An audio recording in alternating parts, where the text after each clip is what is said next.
Quiero invitarle, mis hermanos, a que busquemos en nuestras Biblias carta del apóstol Pablo a los Colosenses, capítulo número 2, versículos del 8 al 15.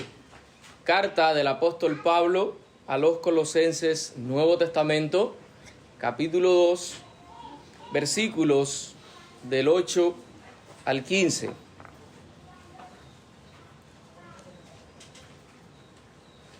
Amén. Amén. Dice la palabra de nuestro Dios: mirad que nadie os engañe por medio de filosofías y huecas sutilezas, según las tradiciones de los hombres, conforme a los rudimentos del mundo, y no según Cristo.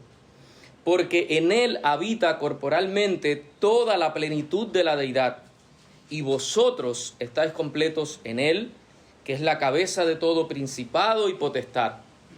En él también fuisteis circuncidados con circuncisión no hecha a mano, al echar de vosotros el cuerpo pecaminoso carnal en la circuncisión de Cristo, sepultados con él en el bautismo, en el cual fuiste también resucitados con él, mediante la fe en el poder de Dios, que le levantó de los muertos. Y a vosotros, estando muertos en pecados y en la incircuncisión de vuestra carne, os dio vida juntamente con él, perdonando todos los pecados, anulando el acta de los decretos que había contra nosotros, que nos era contraria, quitándola de en medio y clavándola en la cruz, y despojando a los principados y a las potestades, los exhibió públicamente, triunfando sobre ellos en la cruz. Bendita sea la palabra de nuestro Dios. Oramos. Señor, gracias te damos por este día, por este tiempo que nos permites tener, Señor, en torno, Señor, a la verdad de tu revelación. Señor, rogamos de manera especial por este grupo de creyentes reunidos en esta mañana. Es la iglesia local que tú has redimido aquí en Nuevo Vedado, Señor. Gracias te damos porque hoy podemos estar frente a las Escrituras para ser edificados únicamente en tu verdad. Señor, rogamos que tu Espíritu ilumine nuestra mente y nos ayude a conocer mucho más de tu palabra. Guía, Señor, también al predicador y permite, Señor, que pueda ser fiel únicamente a tu verdad. En el nombre de Jesús, amén y amén. Mis hermanos, en el siglo XVI vivió un monje católico llamado Martín Lutero, quien fuera una prominente figura de la reforma llevada a cabo en este tiempo, en esta época, por los protestantes. Este monje vivió muchos años en un monasterio, creyendo que a través de religiosas disciplinas espirituales y notables obras de caridad podía alcanzar el favor de Dios para salvación y escapar del terrible juicio de Dios. No transcurrió mucho tiempo para que este hombre terminara frustrado. Sencillamente se llenó su mente de dudas, de preguntas, hasta llegar a terminar airado con Dios a causa de las constantes preguntas que invadían su mente, la insatisfacción que él tenía a causa de todas las obras que él hacía. No fue hasta que, meditando en las Escrituras, específicamente en el libro de Romanos capítulo 1, que se encontró que el justo por la fe vivirá. Fue entonces cuando Dios abrió sus ojos espirituales y, al encontrarse con la verdad de las Escrituras, comprendió que Dios ha revelado su justicia por medio del Evangelio a través de la persona de Jesucristo. Y es únicamente por medio de la fe, cero obras, únicamente por medio de la fe en Jesucristo que el pecador puede alcanzar salvación. Él entendió en su mente que Dios, en la persona de Cristo, estaba culminando el plan de redención. Él entendió en su mente que Cristo es todo suficiente para salvar al pecador. Pero ¿Sería esta la primera vez en la historia que ocurrió algo así con un hombre? No, mis hermanos, muchos años antes, en el contexto de los creyentes de Colosa, que es la carta que estamos estudiando en estas secciones de domingos, se levantaron hombres a enseñar precisamente lo que aconteció con este hombre. Habían hombres enseñando que se necesitaba Cristo más otras cosas.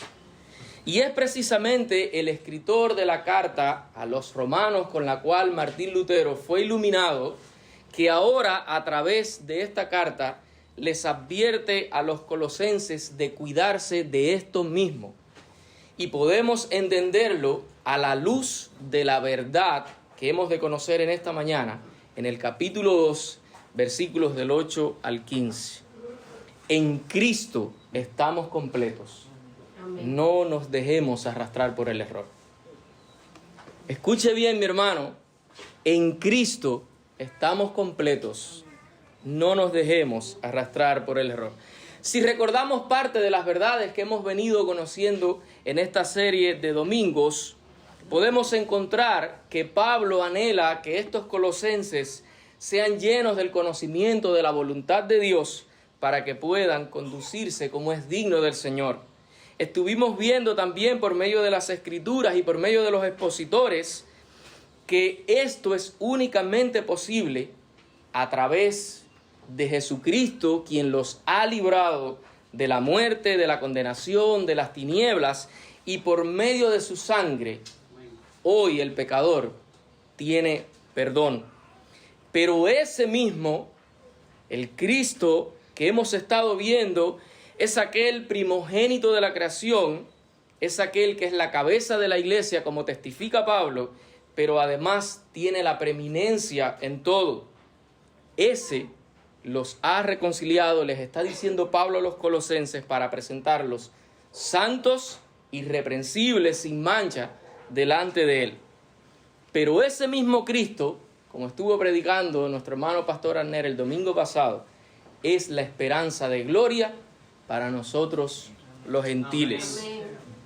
Y Pablo está estableciendo este firmamento, esta firme y sólida roca en la vida de los colosenses a modo de un recordatorio, como expresa en versos anteriores, específicamente en los versos del 4 al 5 de este propio capítulo, para que nadie los engañe, y es algo que vamos a estar viendo en la mañana de hoy. Y Pablo insiste a los colosenses y les dice: permanezcan en la misma verdad que ustedes ya han conocido, que es el evangelio de la gracia, y allí permanezcan arraigados y sobreedificados en esa verdad. Pablo les está diciendo, en otras palabras, echen raíces profundas en el evangelio de la gracia. Pablo les está diciendo, crezcan sobre ese firme fundamento, porque allí estarán sólidas cada una de sus convicciones. ¿Saben por qué Pablo les está diciendo esto? Porque ya hay hombres entre los colosenses, allí en la iglesia de Colosas, que quieren esclavizarlos y alejarlos de la verdad y del gozo que ya poseen en Cristo. Por lo tanto, mis hermanos, en los versículos del 8 al 10, después de haber recordado estas cosas, Pablo nos da una advertencia que debemos recordar.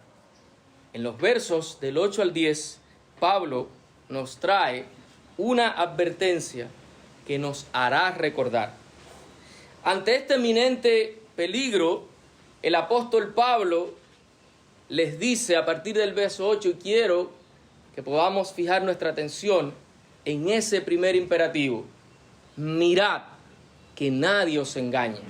Es como si Pablo estuviese diciendo, estén atentos, cuídense, miren que nadie os engañe por medio de filosofías y huecas sutilezas según las tradiciones de los hombres que son principios de este mundo. Es como que Pablo les está diciendo que nadie venga a robarles por medio de la mentira o engañándoles para tratar de quitar la verdad que ya hay en vuestros corazones. Que nadie los haga cautivos, que nadie los haga esclavos de otros razonamientos distintos a los que ustedes ya han conocido, que es el Evangelio de la gracia. ¿Y saben por qué? El apóstol nos ayuda a verlo a través de ese propio verso 8, porque son principios, porque son rudimentos de este mundo y no según Cristo. ¿Qué nos estás queriendo decir, Pablo, a la luz de este texto? Bueno, primeramente, que estas enseñanzas eran totalmente contrarias a las enseñanzas de Cristo. Eran totalmente contrarias a las enseñanzas de los apóstoles, que eran totalmente contrarias a las doctrinas de la Biblia. Y esto es algo, mi amado hermano, que nos escuchas en esta mañana, de lo cual tenemos que estar atentos.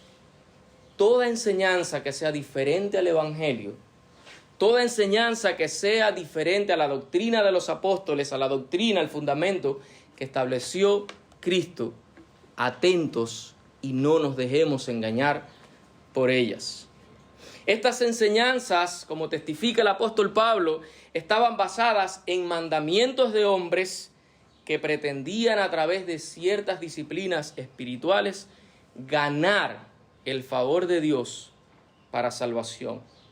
Estos hombres estaban enseñando en ese contexto que Cristo no era suficiente, que no era único y que era una entre muchas manifestaciones de Dios. En ese contexto era como una mezcla del paganismo con ciertas enseñanzas judías que esclavizaban a los creyentes que ya tenían el Evangelio y ahora estaban arrastrándolos hacia ciertas prácticas para poder alcanzar el favor de Dios. Como veremos más adelante en otros sermones, estaremos conociendo en qué consistían estas prácticas judías, estas disciplinas espirituales. Pero en esencia era guardar días de fiesta, era practicar o mantener ciertos rituales religiosos, era abstenerse de ciertas cosas, de ciertos alimentos, y ellos creían que a través de la meditación era la única manera en que se podía conocer los misterios de Dios. Pero esto, lejos de desaparecer en la historia, ha venido en aumento. Usted pudiera pensar que eso quedó únicamente en el contexto de los colosenses. Y hoy, los que estamos familiarizados con el tema de las redes sociales, los que estamos familiarizados con las doctrinas que se predican en las iglesias, hemos conocido que esto hoy se manifiesta de muchas maneras y sutilmente ha entrado dentro de la iglesia de Cristo. Y Pablo está diciendo a los creyentes de Colosas: miren que nadie os engañe. Y es la misma advertencia para nosotros hoy en el siglo XXI. Porque todas esas falsas enseñanzas se han duplicado y se han triplicado.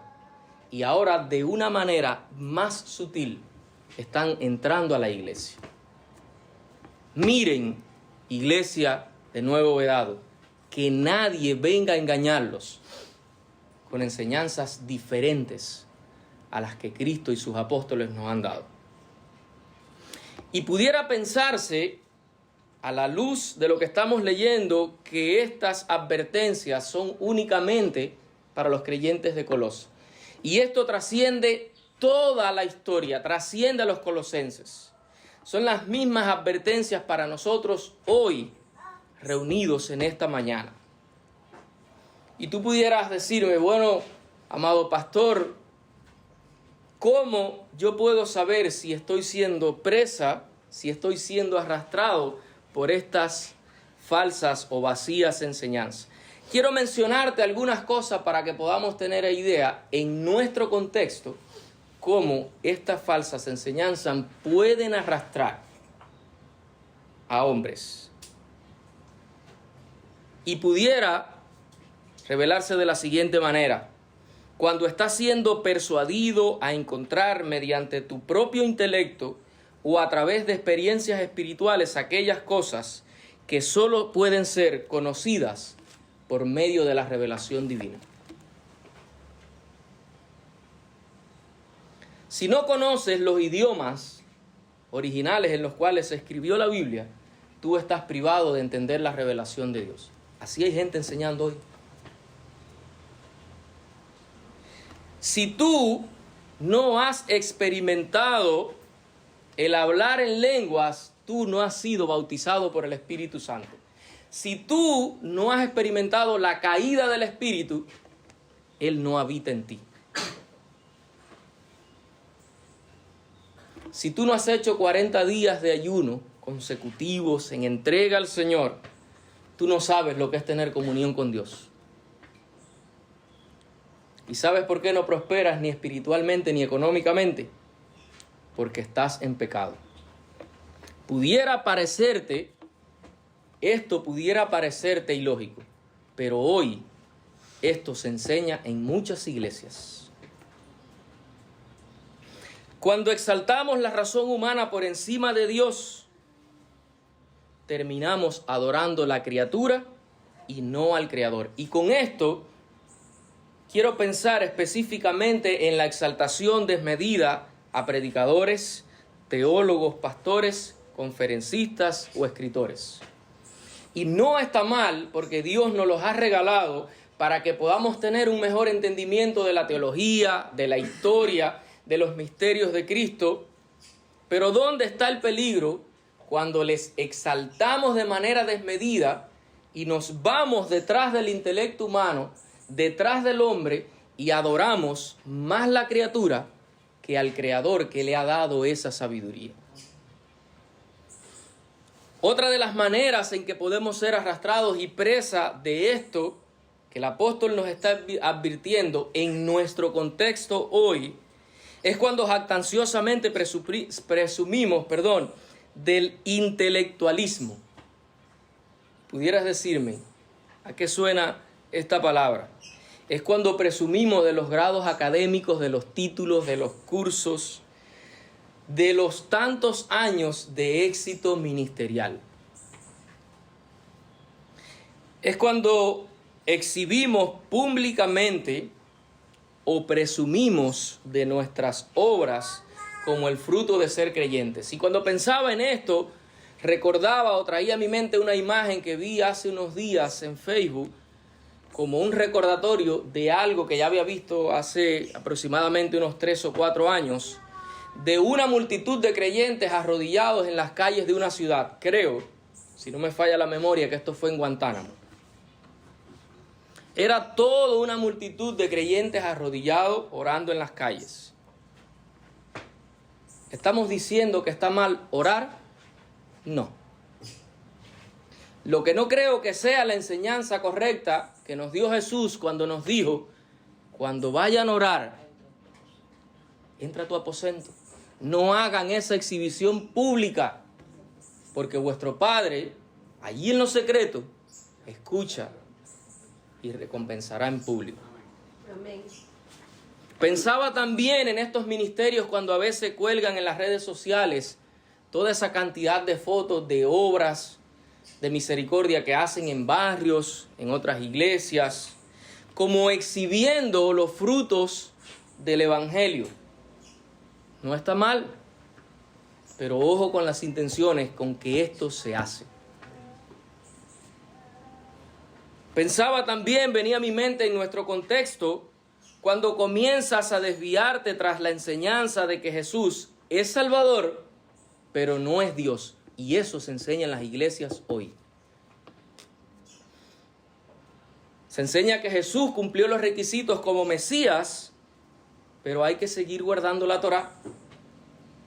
Jesús nació de parte de José y no divinamente. Y tú pudieras decir: wow, sí se está enseñando eso hoy en iglesias. Que Jesús es inferior al Padre, y que Jesús es el Mesías prometido por Dios, pero únicamente a la nación de Israel. Ojo, iglesia, miren que nadie los engañe con estas vacías enseñanzas, con estas filosofías. Es como que Pablo dijera, no se dejen engañar, no se dejen arrastrar por estas falsas enseñanzas. No sean cautivos, no sean esclavos, no sean arrastrados a través de enseñanzas que promueven más las obras que la gracia de Cristo, porque Él es el punto de la historia. Y el propio verso nos ayuda a entender eso. Son filosofías, principios de este mundo y no según Cristo, porque lo que enseña el Evangelio es que Él es el centro de toda la historia de la redención. Y cantamos de eso en esta mañana. Es como que todas las flechas apuntaran hacia Él. Y recordaba que hace unos meses nuestro hermano Pastor Andy fue a Estados Unidos. Si el Señor lo permite, en algún momento volverá a visitarlo. Pero no me imagino a Andy mirando los carteles. ¡Wow, Chicago! No me lo imagino impresionado con el cartel, sino mirando el cartel que dice, estás próximo por llegar a Chicago. Y entonces en Chicago yo sí fui testigo de un video que decía, ¡wow, qué edificios más lindos! Deleitándose en la ciudad y no en las flechas que apuntaban hacia la ciudad. Nuestro deleite, mis hermanos, en Cristo, nuestro deleite, nuestro gozo, nuestra satisfacción, nuestra plenitud está en Él. Él fue quien murió, Él fue quien resucitó y Él es el que está sentado a la diestra de Dios y un día vendrá. Es a Él a quien debemos mirar. Hay algo que también me impresiona porque el apóstol Pablo, no solamente en la carta a los Colosenses, sino que en todas sus cartas del Nuevo Testamento, nos está diciendo todo el tiempo, miren a la cruz. Miren a la cruz. Y no quisiera ahora espiritualizar lo que voy a decirles, pero llamaba mi atención algo. Cuando miramos el contexto de la muerte de Jesús, hay 3 crucificados. ¿Dónde fue puesto el Hijo de Dios? En el medio. Para que nuestra mirada no esté ni a la derecha ni a la izquierda, sino en el centro. Miremos a aquel que está muriendo, aquel que está en el centro, porque ese es el centro de la historia de la redención. Cristo crucificado por nuestros pecados. ¿Y saben por qué deben mirar a Él? Les está diciendo Pablo, ¿saben por qué hay que mirar a Él, iglesia, de nuevo vedado? El propio verso 9 nos ayuda a entenderlo. Porque en Él habita corporalmente toda la plenitud de la deidad. El teólogo Marvin Vincent del siglo XIX lo expresa de una manera muy sencilla en 2 cosas. Primero, que Cristo es Dios eternamente. Y número 2, que esa plenitud de la deidad que mora en Él, mora como en uno que posee cuerpo humano. Cristo posee toda la plenitud de los atributos divinos. Él es la representación exacta del Dios invisible.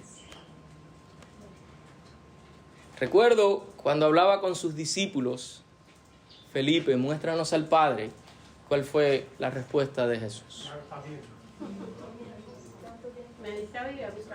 Tanto tiempo. Él es la representación exacta del Dios invisible.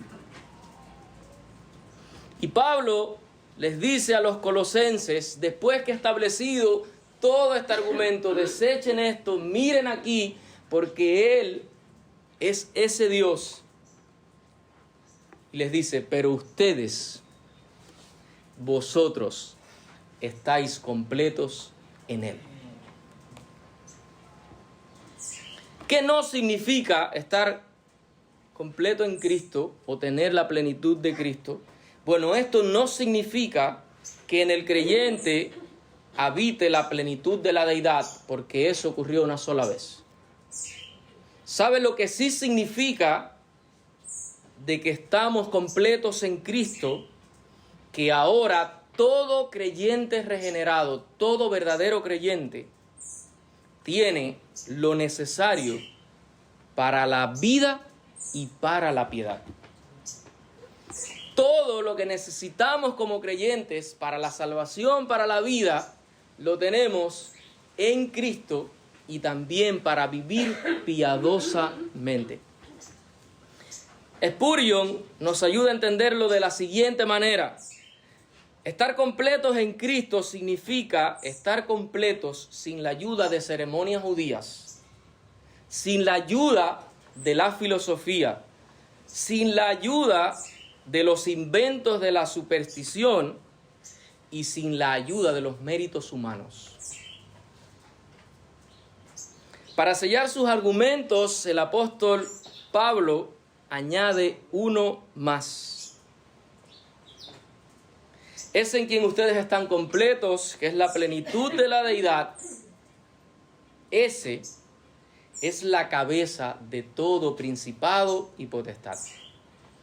Es como que Pablo va poniendo un eslabón al lado del otro para arrastrarnos hacia él, para fortalecer la fe de los creyentes, tanto de Colosas como los que estamos reunidos en esta mañana. En otras palabras, ustedes no necesitan de ángeles, ni de culto o adoración a ellos. Ustedes no necesitan de otro ser que no sea aquel que está por encima de ellos. No solamente Cristo está por encima de ellos como la cabeza, sino que es el dueño, es el Señor y es el creador de ellos. Imagínese que usted, fíjese a dónde lo voy a llevar, imagínese que usted tiene acceso directo al presidente, no sé, de los Estados Unidos. Acceso directo. Cuando usted toca la puerta y los reconoce, todos los mecanismos, todas las puertas se van abriendo hasta que usted tiene acceso directamente a él. Y cuando llega, lo saluda, le dice, hola Santiago, siéntate aquí. Claro, se lo diría en inglés, no en español. Si usted tiene acceso directo al presidente de una nación, ¿qué hacemos nosotros? ¿O en qué le convendría a Santiago comenzar a ver eslabones inferiores como su secretaria o su escolta o aquellos que están afuera de la Casa Blanca? Dios, por medio de Cristo, nos ha dado un acceso directo a su misma presencia. Amén. No necesitamos ni de ángeles, ni de nuevas revelaciones, ni de sueños para poder tener acceso al Padre, porque nos ha sido dado en Cristo. No necesitamos añadir otra cosa, mis hermanos. En Cristo estamos completos. Y es lo que el apóstol Pablo quiere advertirles en esta sección de los versos del 8 al 10. Que nadie los engañe, porque ustedes están completos en Él. Pero el apóstol no solamente les ayuda a entender esta verdad, sino que ahora les dice cuáles son las razones del por qué están completos. Yo creo que a muchos de nosotros nos gustaría que nos dieran una noticia, nos dieran un fundamento de algo. Yo creo que sería válido escuchar la explicación que está detrás. Pablo les está diciendo a los creyentes de allí de Colosas que ellos están completos en Cristo y ahora pasa a darle las razones del por qué. Es como que Pablo sigue estableciendo el fundamento para que ellos fijen su atención en esto y no en las amenazas que van a venir para tratar de desviarles de la fe. Y es lo que vamos a ver en los versículos desde el 11 hasta el 15. Razones del por qué estamos completos en Cristo. Y escuche bien, porque son muchas las razones que Pablo nos da en los versos desde el 12 hasta el 15. Dice el texto: en él también fuiste circuncidados, no con circuncisión hecha a mano, al echar de vosotros el cuerpo pecaminoso carnal en la circuncisión de Cristo. Por lo tanto, yo tengo una primera razón en el texto para poder entender por qué yo estoy completo en Cristo.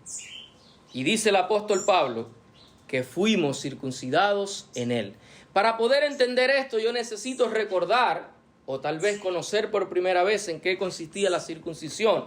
Y aunque no nos vamos a detener, usted en su casa, en Génesis capítulo 17, del verso 10 en adelante, usted siga leyendo e investigue. Pero ahora, si fuera a resumírtelo, esto era una señal física exterior del pacto de Dios entre los hombres, y únicamente la practicaban los judíos. Espiritualmente, ¿qué significaba la circuncisión? Era la muerte a la carne, era quitar la naturaleza irregenerada mala que se había corrompido. Cuando se estaba circuncidando, en este contexto, esta era la implicación. Una señal física del pacto de Dios con los hombres, dada a Abraham y a su descendencia, y espiritualmente significaba que se estaba desechando ese deseo de la carne o eso malo que corrompía la carne. Ahora, ¿qué significa eso en el contexto de lo que Pablo está diciendo? Que fuimos circuncidados en Cristo. Dos cosas. Una, que el propio Pablo nos ayuda a entender que no fue hecha a mano. La circuncisión que ocurrió, no solamente en los creyentes de Colosas, sino en los que estamos aquí congregados, no fue hecha a mano como una señal exterior. Eso lo hizo Cristo, ¿dónde? En el corazón del hombre. Él cortó la maldad o todo lo que estaba corrompiendo al hombre en su corazón. Gloria a Dios. Cuando Él estaba muriendo allí en la cruz y estaba uniendo a cada creyente redimido de toda la historia, a través de su muerte, Él estaba asociando a los creyentes a una nueva vida, a una nueva naturaleza, para que el creyente hoy pueda gozar de una carne regenerada, de un cuerpo regenerado, y deseche toda la maldad que corrompe al hombre. Pero como bien nos ayuda a entender el texto, que dice que no fue hecha a mano, podemos entender hoy que esto no tiene que ver con los hombres. Mi hermano, por mucha disciplina espiritual que tú y yo hagamos, que no son malas en sí mismas, no podremos desechar eso de nosotros, a menos que Cristo haya operado de raíz nuestra maldad. Y eso fue lo que pasó en la cruz. Pero tú pudieras decirme, bueno, ¿cómo yo pudiera aterrizar eso un poco más? ¿Cómo yo pudiera entenderlo un poco mejor en mi mente? Déjame decirte que cada deseo homosexual, cada acto lascivo, cada deseo de mentir, de robar, de adulterar, de fornicar, cada aborto, cada suicidio, cada actitud pecaminosa sobre la cual tu corazón se inclinaba para practicar una y otra vez, Cristo la desprendió allí en la cruz del Calvario. Cortó de raíz ese mal.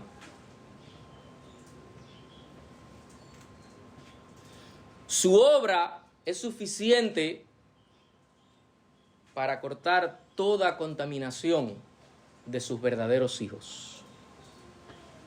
Y allí es donde debe estar nuestro deleite. Confiar en que la obra de Cristo es suficiente. No es lo que yo pueda hacer en méritos de oración o de lectura o de búsqueda, que repetimos, no son malas en sí mismos.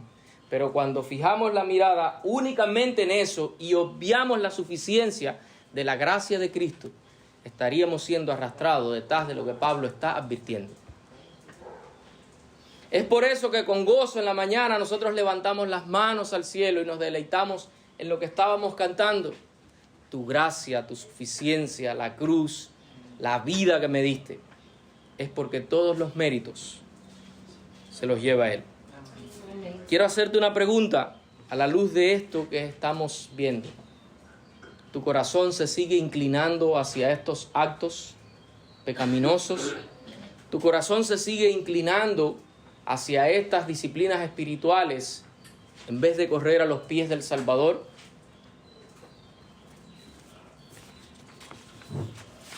El apóstol Pablo en el verso 12 nos ayuda a entender otra de las razones por las cuales estamos completos en Cristo. Y dice el apóstol que fuimos sepultados con Él en el bautismo. ¿Qué significa sepultados? Según el término, el significado de la palabra es quedar oculto, es quedar sumido, es quedar enterrado.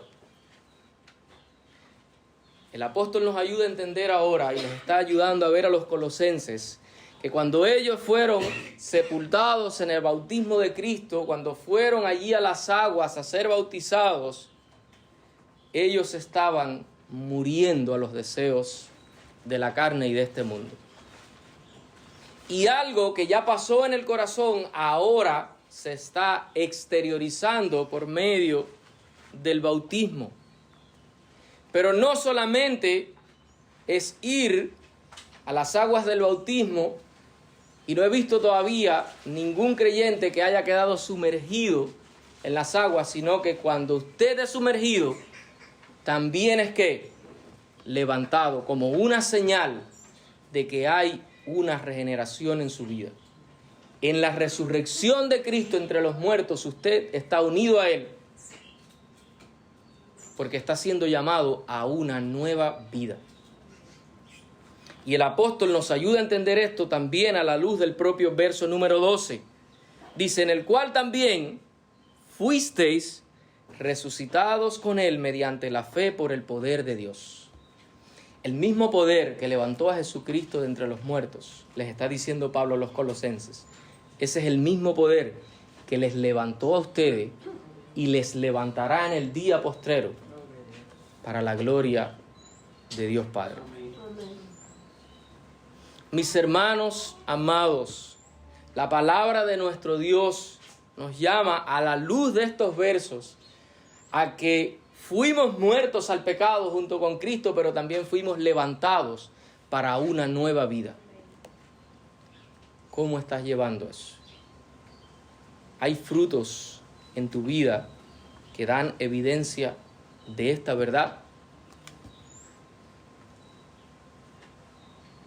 Pero tú pudieras decirme, bueno, eso pasó allá en la cruz, yo entiendo todo esto, fui redimido. A la luz del texto que veíamos en esta mañana ya tenemos todas las bendiciones espirituales en Cristo Jesús, pero ciertamente yo moriré un día. ¿Qué pasará conmigo? Déjame decirte que el día que Él venga, también de entre los muertos vas a resucitar. Amén. No solamente la obra fue hecha en un ámbito espiritual allá en el pasado, sino que un día también serás levantado de entre los muertos en un cuerpo glorificado semejante al de tu Salvador. Y yo creo que esa es la esperanza que inunda a todos los verdaderos creyentes. En que cuando Él venga, si ya yo he partido, Él me resucitará en un cuerpo glorioso, alejado, separado por siempre de la corrupción de la carne. Pero el apóstol Pablo en el verso 13 también nos da otro argumento. Les dice a los colosenses, vosotros, a ustedes, os dio vida cuando estaban muertos, perdonando todos los pecados. Mis hermanos, qué gloriosa noticia. Y yo creo que si agrupamos todos estos versos, pudiéramos decir que esta es la esencia, la corona del Evangelio. Porque en esta condición no estuvieron únicamente los creyentes de Colosas, sino que cada uno de nosotros fuimos rescatados desde aquí. Estábamos muertos, alejados de Dios, en el deleite pecaminoso de nuestra carne, y éramos vivos caminando muertos. Y usted pudiera decir, ¿cómo suena esto? Bueno, tú tenías vida física, pero estabas muerto espiritualmente. No conocías de Dios, no amabas a Dios, pero tampoco podías buscar a ese Dios. Y dice el apóstol, ustedes, gentiles, cuando estaban en esa condición, Él os dio vida y perdonó todos vuestros pecados. ¡Wow! Qué glorioso es saber, mi amado hermano, que cuando Cristo está muriendo hace 2000 años en la cruz, está perdonando mis pecados pasados, mis presentes y mis futuros. Y eso es una noticia muy buena. Amén. Él lo hizo todo. Estoy completo en la obra que Él hizo hace 2000 años. Dice el verso número 14, dándonos otra razón más del por qué estamos completos. Él canceló el documento de deuda que era en contra nuestra y lo clavó allí en la cruz. Pablo, ¿qué estás diciéndole a los colosenses? ¿De qué nos estás hablando hoy? Cuando hablas de que hubo un documento que fue cancelado que era contra nosotros. Mis hermanos, estamos hablando del cumplimiento de la ley moral de Dios. Ninguno de ellos, ninguno de nosotros podía cumplir la ley de Dios perfectamente para presentarse delante de Dios a reclamar el perdón y la justicia. Y déjeme decirle algo. Tampoco intente hacerlo, porque no lo va a hacer perfectamente. Para eso Él descendió de los cielos. Para hacerlo perfectamente. Y al presentarse como el sacrificio perfecto, ahora Él lo cumplió, no solamente en el lugar de los colosenses, sino en nuestro lugar. Él obedeció a Dios perfectamente para satisfacer todas las demandas de la justicia de Dios. Y Él, cuando lo hizo en lugar de cada uno de los redimidos de la historia. Por lo tanto, esa misma ley que nos acusaba como culpables y que Cristo cumplió en sí, ahora mismo esa ley ya no tiene una demanda sobre nosotros para satisfacer la justicia de Dios, porque ya Cristo la ha cumplido en nuestro lugar.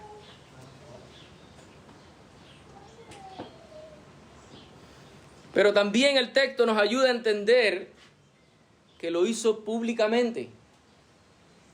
Y cuando Cristo está muriendo allí en la cruz, que está siendo exhibido públicamente, no solamente ante las autoridades judías, o ante los judíos, o ante los gobernantes,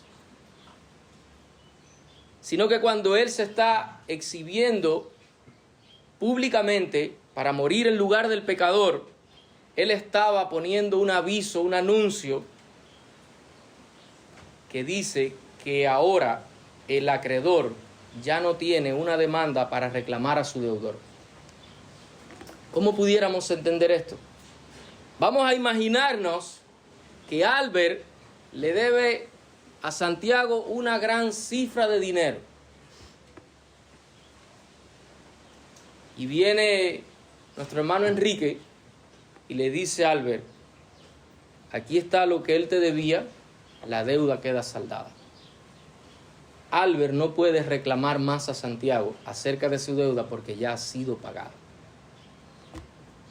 Salvando esa distancia y trayéndolo a la gran obra de la salvación, esto fue lo que pasó en la cruz.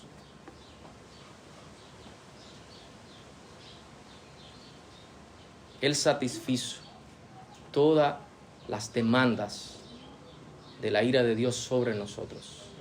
Y es por eso que allí en la cruz nosotros fuimos perdonados. Es por eso que Pablo les está diciendo a los colosenses, en Él ustedes están completos, mírenlo a Él, apropiense de su justicia, retengan únicamente lo que enseña el Evangelio, no necesitan otra cosa porque eso es suficiente para el perdón de vuestros pecados.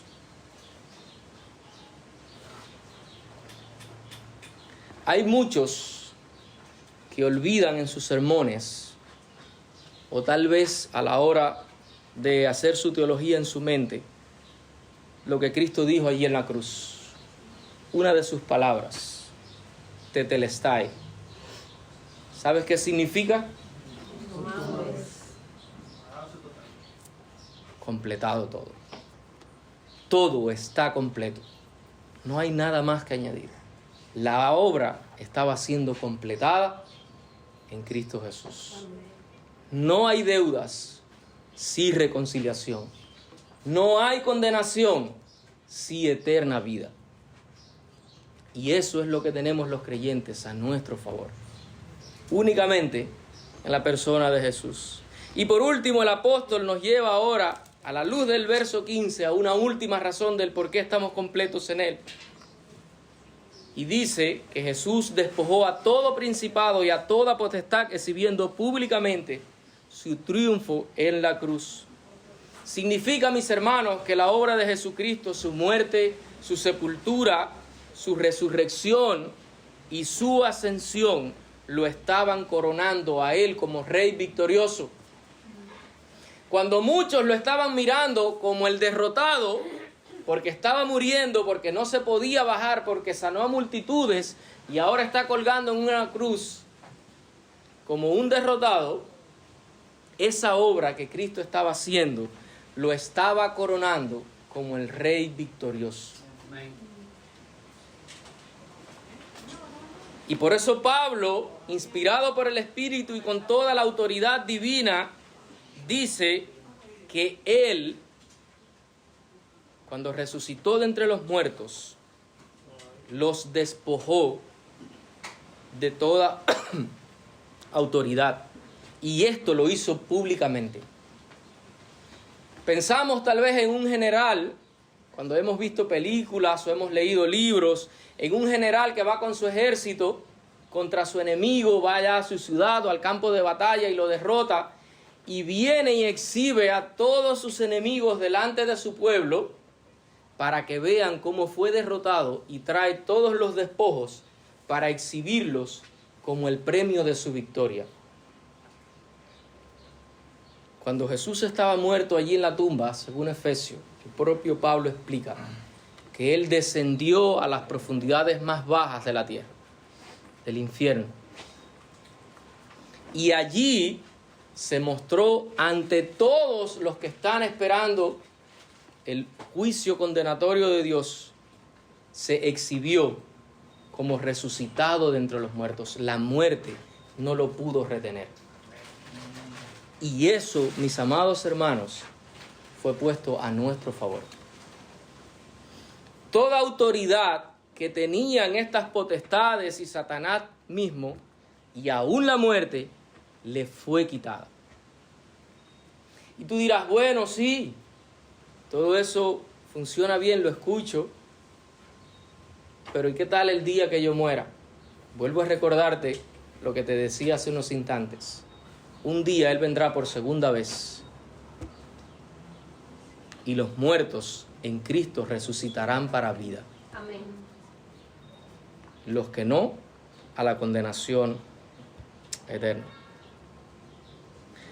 Mis amados hermanos, la victoria de Jesucristo en la cruz frustró todos los planes de las tinieblas que pretendían detener el plan de redención irremisiblemente. No nos quepa ninguna duda, de que la obra que Cristo hizo ha sido completada perfectamente. Y eso no tiene vuelta atrás. Yo he escuchado creyentes decir, bueno, y si después que pase todo esto, que Cristo venga por segunda vez, volvemos a pecar y vuelve a caerse la humanidad.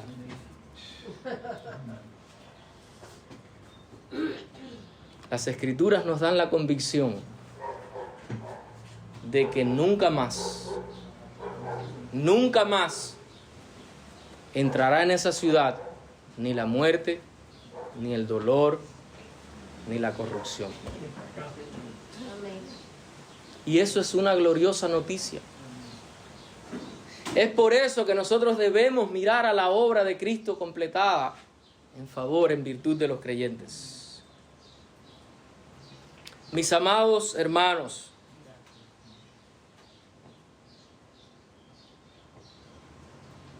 no hay méritos que podamos presentar delante de Dios que no sean los de Cristo a nuestro favor. Y quisiera preguntarte en esta mañana, a la luz de esto que hemos visto, las razones del por qué estamos completos en Él, ¿crees que necesitamos otras razones para estar convencidos de estar completos en Él? ¿Crees en verdad que tú necesitas añadir otra obra a la obra de Cristo para estar completo en Él? Pero quiero decirte algo, no creyente, que pudieras estarnos visitando en esta mañana, o tal vez alguno de nosotros que por años haya confiado en ciertas disciplinas espirituales y no en la obra de Cristo, o que por años haya confiado en su propia justicia y no en la justicia del Salvador puesta en favor del pecador. Déjame decirte que no hay ningún mérito, no hay ningún esfuerzo, no hay nada que nosotros podamos hacer, que podamos presentar delante de Dios para reclamar la salvación. Ninguno, mis hermanos. No hay ninguna obra de misericordia, ninguna obra de caridad. No hay un currículum de horas de rodillas que podamos presentar delante de Dios para reclamar la salvación o el favor de Dios. La suficiencia, no la suficiencia, la toda suficiencia obra de Cristo es válida para perdonar al pecador. Así que te animo a que te despojes de estas cosas y confíes en Cristo. Hoy es esa oportunidad de despojarte de ti mismo y venir y confiar en la obra de Jesús. De no prestar oído a otras enseñanzas que no sean el Evangelio de la gracia. Y como dice el apóstol Pablo, echar raíces, pero también crecer sobre ese fundamento. Quiero concluir en esta mañana retomando el comienzo de la predicación. Lo que pudo traer verdadera paz, gozo y descanso en este monasterio a este atribulado monje Martín Lutero fue encontrar por medio de las Escrituras y ser convencido por Dios de que en Cristo, quien es la justicia de Dios revelada a través del Evangelio y que se recibe únicamente por la fe, que se encuentra la verdadera plenitud de Dios para la salvación del pecador. Únicamente ahí. Por lo tanto, si fuéramos a resumir todo este texto en 2-3 palabras, lo resumiríamos de esta manera: completos en Cristo. Estamos completos en Él. Y si estamos completos en Él, no nos dejemos arrastrar por el error.